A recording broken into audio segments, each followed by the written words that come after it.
Ready to move from theory to action? Let's break down how to actually search for business competitors. And if you caught my last video, you'll remember why it's so important to separate business competitors from channel ones. I'm Olga Kolomiyets, a CMO driving strategy for B2B IT companies. Let's start with a simple question. Why is it important to know who our competitors are?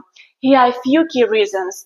To set realistic goals. If we see that a similar company reached, say, a 1 million in revenue in 6 months, we know it's possible. That gives us a benchmark and helps us plan more confidently. To track market share. When we understand our competitors' size and growth, we can better evaluate our own progress. Are we growing, stagnating, or falling behind? To learn from what they are doing. By watching their marketing content or sales moves, we can spot what's working and improve on it for ourselves. To stay competitive, analyzing their features, pricing, or service terms helps us make sure we are not falling behind or missing something critical.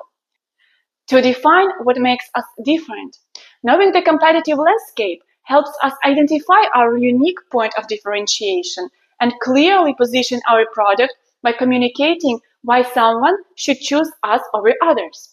It all starts with knowing how to search for competitors the right way, so you're comparing yourself to the right players.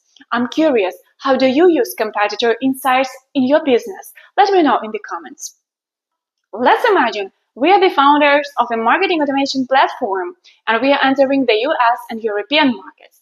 Naturally, the first step in building on strategy is identifying who our real competitors are. So what's the algorithm here? How do we build that list? Start by collecting potential competitors from trusted sources. I usually look for rankings like top marketing automation software companies, and I want this list to come from reliable industry sources like Statista, Business Research Insights, or others with real data behind them. That's one of the most effective ways to find business competitors at the initial stage. How do you find the right source of report? Simple, I ask ChatGPT. I type something like, please find me statistics of top marketing automation software companies from trusted sources. Include the links. And here's what I've got. One of the links led me to a super useful report. Of course, I always check the link. I look at the data quality and whether the source is trustworthy before using anything. And boom, jackpot! This report not only lists the top marketing automation companies, but also provides their market share, exactly the kind of data we need to build a solid competitor table. But here's an important cautionary note. We should always approach such charts with a critical eye. It's essential to check the methodology behind the data, including factors like the sample size, geographic coverage, the type of platform included, and how market share is actually defined, whether by revenue, user count, usage frequency, etc. Without this context, the numbers can be easily misinterpreted. And to be honest, market research firms don't always make this information fully transparent, or the diagrams they provide may simply not meet your specific needs. So, while this chart is a great starting point when researching marketing automation competitors, I wouldn't rely on it as the only source. It's always a good idea to cross-check it with other industry reports and conduct your own market research to get a more complete picture. So, let's see how to do the research ourselves. The first step I recommend is going straight to Google search. Why? Because if a platform consistently ranks in the top organic results, it's likely a strong player with high authority and visibility and potentially a key competitor. Don't forget to switch your browser to the IP or the target region, for example, US or European country, and scan the top 20 organic results for the query marketing automation software. Add the companies you find to your competitors' draft table. Later, we will validate whether they are true business competitors, not just channel competitors I talked about in my previous video. The second step is to check the software review platforms. The places where your real marketing automation competitors are almost guaranteed to show up. Here are my go-to sources. Capterra, sort by most reviews. The logic is simple. The bigger the company, the more reviews it usually has. G2, sort by popularity and grab the top 10-15 platforms. TrustRadius, filter by top rated only. GetApp, sort by user rating.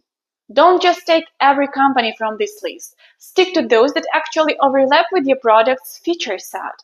For example, if you see Jira listed, it may show up under marketing automation, but it's really a project management tool, not a direct competitor.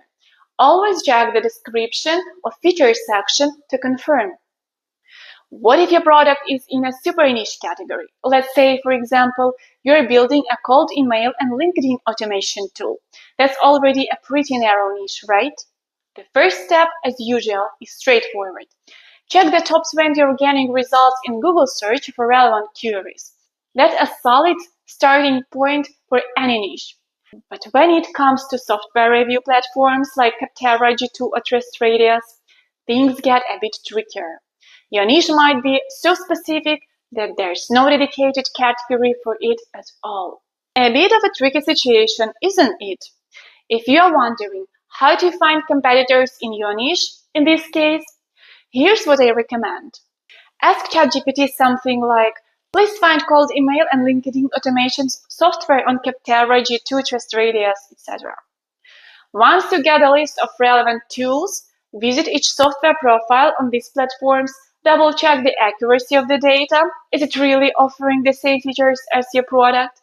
If yes, add it to your draft competitor table for further validation and analysis.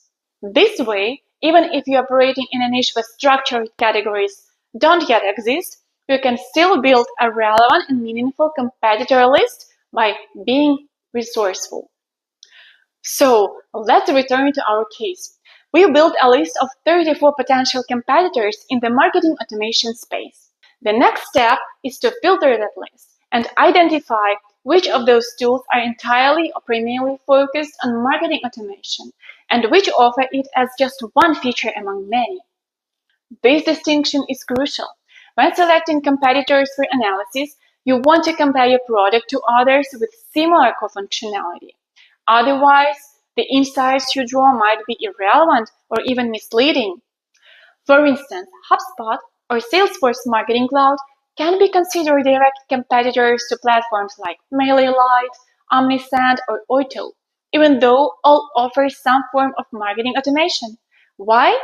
Because HubSpot and Salesforce are broad full-suite CRM and customer experience platforms, integrating sales, service, analytics, CMS, and complex enterprise-level automation workflows. In contrast, MailerLite, Omnisend, and Oito focus entirely or primarily on marketing automation, email workflows, and customer journeys, especially for SMBs or e-commerce teams.